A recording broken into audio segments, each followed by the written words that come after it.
Jags are definitely the favorite in this division by far, and I mean, I don't even think we need to talk about standing predictions. I think everyone's going to have Jacksonville winning this division as they should. And obviously, last year, Trevor Lawrence's second year, coming off the calamity of the Urban Meyer era, the short-lived Urban Meyer era, that kind of derailed Trevor Lawrence's rookie season. He came into the league as a lot of people saying maybe the best quarterback prospect since Andrew Luck or even Peyton Manning. Had a really rough rookie season with that coaching staff, with that losing culture. Then Doug Peterson comes in, a Super Bowl winning coach, and they had their up and downs throughout the year, but it came down to those last few weeks, and they got past the Titans, got in the playoffs, had that huge comeback against the Chargers, which is just another classic Chargers choke moment, but really kind of gave Trevor Lawrence his early signature win in the NFL. Didn't he throw like four interceptions in the first half of that game and still rallied them all the way back? That was insane. Yeah, it was like a big deal. Everyone was just like, "Wow!" Like, can't believe the Jaguars are blowing it. And it turns out the Chargers were the ones blowing it. But a Right. lot of people would tell you that the Chargers do that pretty consistently. So who knows? Yeah, exactly. Trevor Lawrence, we can start with him, I guess. The thing is, he obviously was much, much better last year than his first season. Still had some a learning curve of sorts as the year went along. During the mid section of the year, they started hot. I remember once after they lost to the Eagles about a month into the year, they kind of went on a losing streak. I remember they lost to the Texans. Everyone was pretty surprised. Trevor started throwing a few more interceptions than people wanted, but then by the end of the year, everything was starting to fall into place. I think this is the year three for Trevor. I think this is the year this team's offense is going to explode, and I think they're going to be in terms of regular season record, one of the very best teams in the AFC. Definitely, no, I totally agree. I don't think a lot of people are talking about Trevor Lawrence. Everyone's talking about like the Justin Fields year three, like how's it gonna go? And Please. I like Justin Fields and all. I think he's an exciting player, but I think Trevor Lawrence is a guy who's like shown that like this is definitely gonna be his year. Part of the reason Trevor Lawrence is about to have such a big year is all these weapons that he has. And that starts with a guy who was one of the very best young receivers in the NFL a few seasons ago, then had he had his gambling suspension last year. He also took some time off for some mental health reasons. Calvin Ridley coming over from the Falcons. I thought it was really shrewd of them when they traded for him at the trade deadline last season. Mhm. I didn't know why Atlanta did it, but I guess they're shifting away from a pass heavy offense that they had with Matt Ryan, so they wanted to rely more on the run. Now Jacksonville gets Calvin Ridley, and every report coming out of the Jags camp is he's fresh, he looks explosive, and I'm buying it because I was a big fan of him in Atlanta, and I think he's ready to, he's found his quarterback. I think he's going to have a huge season. No, I agree. I think the big thing, at least for me personally, when Calvin Ridley got traded, I was surprised it was only for a second. I thought like at least a first rounder because I think a lot of people like we kind of forget because the rise of Calvin Ridley in Atlanta was also kind of along with the decline of Julio Jones, who at the end of the day is the best player in like Falcons like franchise history by far and Yeah. away. Like he's one of the best receivers in league history if you really want to talk about that. And so I think like that kind of distracted from the fact that Calvin Ridley was one of the best young receivers in the league and on his way to being one of the best in general. And then of course the gambling suspension happened. And I feel bad for him because a lot of people were very critical about like the whole like mental health thing, taking time away, and then the gambling suspension. But I think the Jaguars made, as you're saying, an incredibly wise decision to just trade for him. I'm surprised he went for that little, but I thought it was a great idea. Calvin Ridley is incredible, and I think he's going to be huge this year with Trevor Lawrence, like without a doubt. Absolutely. And yeah, the thing about the value is I guess after having pretty much 2 years off, I guess no one giving up a first for him, but I think it's gonna be a steal for Jacksonville. I really do think he's gonna be, top 10 level receiver this season. And that's not to mention the rest of this receiving core. Christian Kirk was awesome. Everyone made fun of that signing when they gave it to him, I believe 21 million, but he was pretty much worth it last season. I thought he was awesome. And then Zay Jones had an absolutely crazy breakout year. I mean, he was pretty good with the Raiders the year before that, but with their little playoff push. But last season, down the stretch, I mean, he was stretching the field like we've never seen him before. And that was the potential Buffalo saw in him, but that was a very long time ago. And he finally has kind of put it together.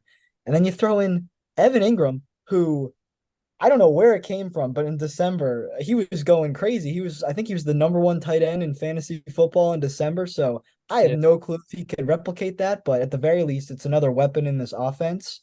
So what do you think about all the rest of that supporting cast? You can throw in the run game as well. I just think they have a lot of weapons, and it's going to be explosive. I think the biggest thing with the Jaguars was that they got a lot of guys who were very inconsistent and shown flashes. Christian Kirk, like you're saying, with the Cardinals, he was drafted in the second round. There was a reason he was drafted so high, and he flashed that potential with them, but it was very up and down with him. Zay Jones was also the same thing, like you were saying with the Raiders. He kind of like improved, he got more consistent, but this year he really broke out. Evan Ingram, the same thing. He would have these really prolific plays, but then he'd have like the worst drop you'd ever seen. And Travis Etienne, his inconsistency was more because he was injured, so it's a little different. But he as well was also been inconsistent. He wasn't on the field too much. And then suddenly, all these guys who've shown flashes, Doug Peterson, the rest of this coaching staff, and Trevor Lawrence with the offense, they just bring out the best out of these guys. And I think it's worked incredibly in their benefit. I'm interested. I think the most questionable part of this offense, not necessarily meaning that it'll be bad, but just definitely the thing that's most in the air is the run game and the offensive line. What's your take on this whole group? Travis Etienne obviously leading the way. They drafted Tank Bigsby from Auburn, and then the offensive line has undergone a little bit of an overhaul. So what are you expecting from that aspect of the offense? There's no one like a star study because Brandon Scherf, he's a little older. He's kind of past like the prime of his career that he had with the Washington Commanders now. I think it's a pretty good line. I think these are a lot of guys who are solid and they get the job done. And I think Travis Etienne, especially, I'm really excited about Tank Bigsby. Just today, Doug Pearson said in I think a conference, he was talking about Tank Bigsby.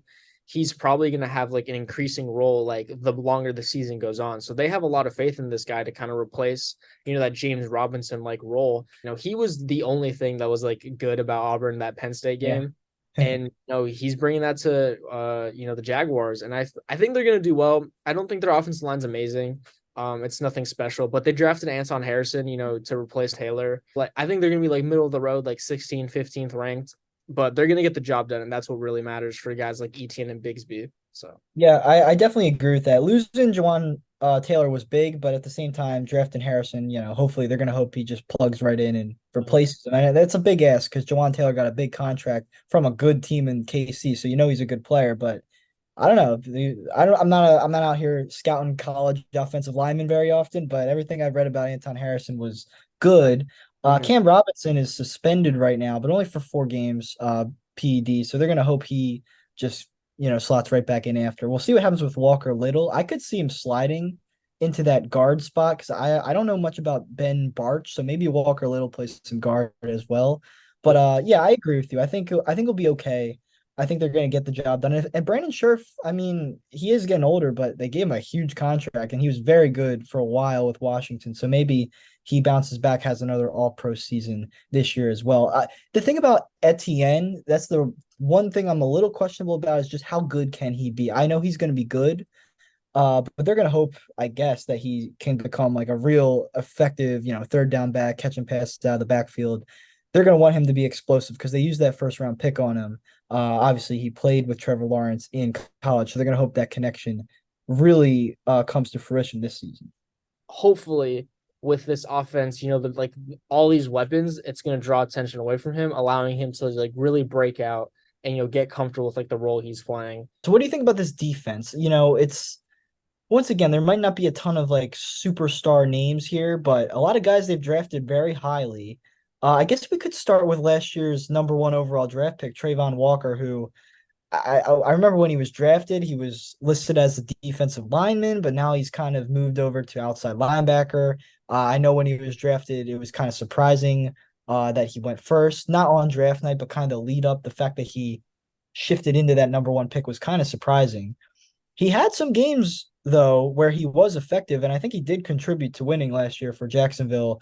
Maybe not at an elite level, but on occasion he would have some big games. They have him as one of their starting outside linebackers along with Josh Allen. So they're going to hope those two guys can really bring the pressure to the quarterback.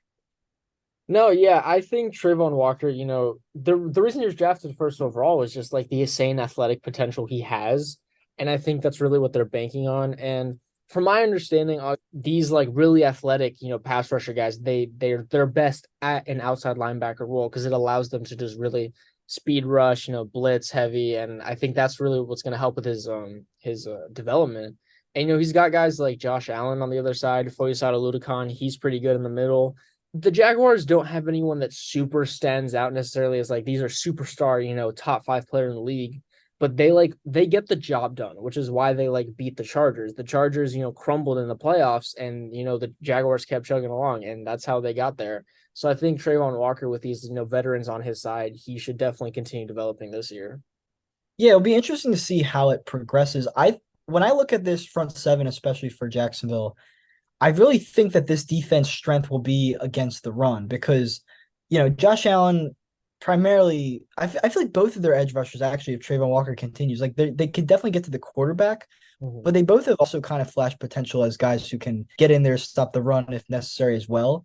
And then you mentioned Foye Oluokun. He's led the league in tackles 2 years in a row. Now, I wouldn't say he's the best inside linebacker in the league, but he's absolutely a lethal run stuffer. Devin Lloyd, they drafted first round last year. He was solid at times in his rookie season, maybe a little up and down. And then their D line, no giant names at all, but all guys who've been around. Davon Hamilton, who actually I probably knew the least about, but looking at his numbers last year, kind of had a breakout season. Overall, I think that especially they'll need it against Derrick Henry in the division, but really I think it'll be important come playoff time. I think this run defense is where they could really shine. Secondary we could talk about, but that's what my initial take would be on the defense. I like their secondary, but it kind of just depends on like what's happening with like Tyson Campbell. He's been, questionable with some injuries recently. So like what do you think about them? I like them. I think they have potential, but it kind of depends on like how these injuries play out for them. Yeah, I just don't see them. I like Tyson Campbell a lot. He went to Georgia. I remember when the Packers drafted Eric Stokes, a lot of people wanted Tyson Campbell in that spot, but they kind of went with his teammate there. I was happy with Eric Stokes as a rookie, not so much last year. So we'll see how that works out. I think Tyson Campbell's really good. I think he's Mhm. kind of flashed from what I've seen of him anyway, just a lot of all around skills at corner. He's has some semblance of quickness, but he's also plays pretty physical. He racked up a ton of pass deflections last season, so they're gonna hope he continues to progress as a number one corner.